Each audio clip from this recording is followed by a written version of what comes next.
तो चलिए सीधे चलते हैं अप्रैल 2025 की उन बड़ी खबरों की तरफ जिन्होंने दुनिया भर में सुर्खियां बटोरी। ये एक ऐसा महीना था जिसने कई मायनों में आने वाले कल की नींव रखी।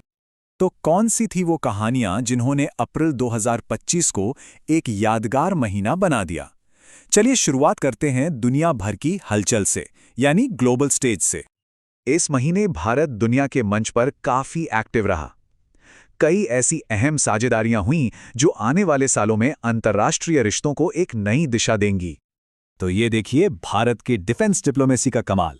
रूस के साथ इंद्र नेवल एक्सरसाइज, फिर अमेरिका के साथ टाइगर ट्रायम्फ, जिसमें थल सेना, नौसेना और वायुसेना तीनों शामिल थी। ये कोई मामूली अभ्यास नहीं है, ये दुनिया के बड़े प्लेयर्स के साथ भारत के बढ़ते स्ट्रेटेजिक रिश्तों का सबूत है। और लिस्ट यहीं खत्म नहीं होती। ग्रीस के साथ एयरफोर्स एक्सरसाइज और न्यूजीलैंड के साथ नेवल ड्रिल भी हुई। अब एक और दिलचस्प खबर, अप्रैल में कॉमनवेल्थ के इतिहास में एक बहुत बड़ा पल आया। एक ऐसी नियुक्ति हुई जिसने वाकई इतिहास रच दिया। जी हां, घाना की शर्ली बोचवे, उन्होंने कॉमनवेल्थ की 7वीं सेक्रेटरी जनरल बनकर एक नया इतिहास लिखा। और ये सिर्फ एक प्रतीकात्मक जीत नहीं है, बल्कि इस बात का एक मजबूत संकेत है कि इस संगठन में अफ्रीका का प्रभाव कितना बढ़ रहा है। और डिप्लोमेसी के मोर्चे पर एक और बड़ी जीत, चिली ने यूनाइटेड नेशंस सिक्योरिटी काउंसिल में भारत की परमानेंट सीट के लिए अपना समर्थन दे दिया। ये एक बहुत बड़ा डेवलपमेंट है। इससे न सिर्फ लैटिन अमेरिका में भारत का बढ़ता दबदबा दिखता है, बल्कि ग्लोबल स्टेज पर भारत की दावेदारी और भी मजबूत हो जाती है। तो ये तो थी दुनिया की बात। अब जरा देश के अंदर झांकते हैं, जहां संरक्षण यानी कंजर्वेशन और आर्थिक सशक्तिकरण के मोर्चे पर भी बड़े कदम उठाए गए। प्रोजेक्ट टाइगर, ये एक ऐसी कहानी है जो उम्मीद जगाती है। 52 साल हो गए इस प्रोजेक्ट को और इसकी कामयाबी वाकई देखने लायक है। जरा सोचिए, 2006 के बाद से बाघों की आबादी दोगुनी से भी ज्यादा हो गई है। ये कंजर्वेशन के प्रति भारत के कमिटमेंट का एक जबरदस्त उदाहरण है। छोटे कारोबार किसी भी इकोनॉमी की रीढ़ की हड्डी होते हैं ना, है ना? और भारत में उन्हें सपोर्ट करने वाली एक बहुत ही अहम योजना ने एक बड़ा मील का पत्थर पार किया। पूरे 10 साल प्रधानमंत्री मुद्रा योजना ने अपने 10 साल पूरे कर लिए। इस स्कीम ने देश भर के लाखों छोटे उद्यमियों को लोन देकर न जाने कितने सपनों को हकीकत में बदलने में मदद की है।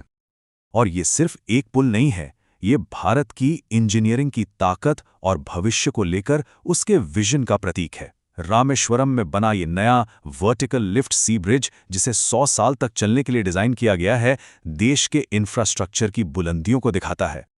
लेकिन भारत की तरक्की सिर्फ जमीन तक ही सीमित नहीं थी। इनोवेशन की इस दौड़ में नजरें आसमान पर भी थीं और साथ ही आर्टिफिशियल इंटेलिजेंस के भविष्य पर भी। स्पेसएक्स ने एक बार फिर वो कर दिखाया जो पहले कभी नहीं हुआ। FRM2 मिशन सिर्फ एक और लॉन्च नहीं था, बल्कि ये धरती के पोल्स के ऊपर से गुजरने वाला पहला मानव मिशन था। जरा सोचिए, ये स्पेस एक्सप्लोरेशन और हमारी पृथ्वी को समझने के लिए कितने नए रास्ते खोलता है। और इधर जमीन पर टेक की दुनिया में जंग और तेज हो गई। मेटा ने अपना नया AI मॉडल लामा 4 लॉन्च कर दिया, जो सीधे सीधे गूगल के जेमिनी को टक्कर दे रहा है।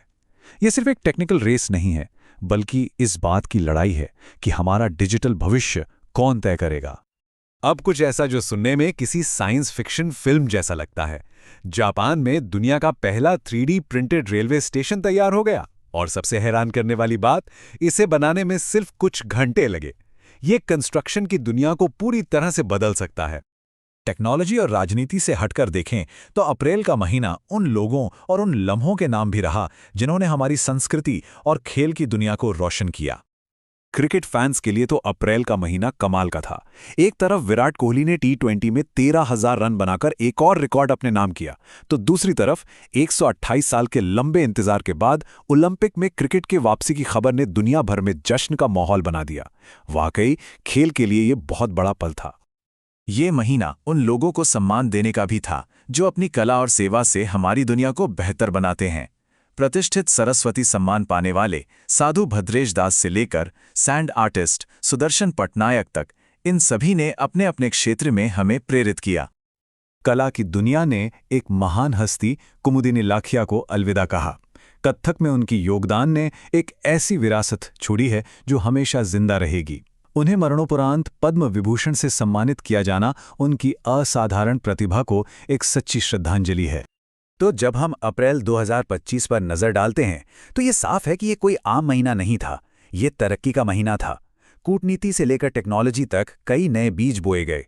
अब सवाल ये उठता है कि ये बदलाव कल हमें कहाँ ले जाएंगे।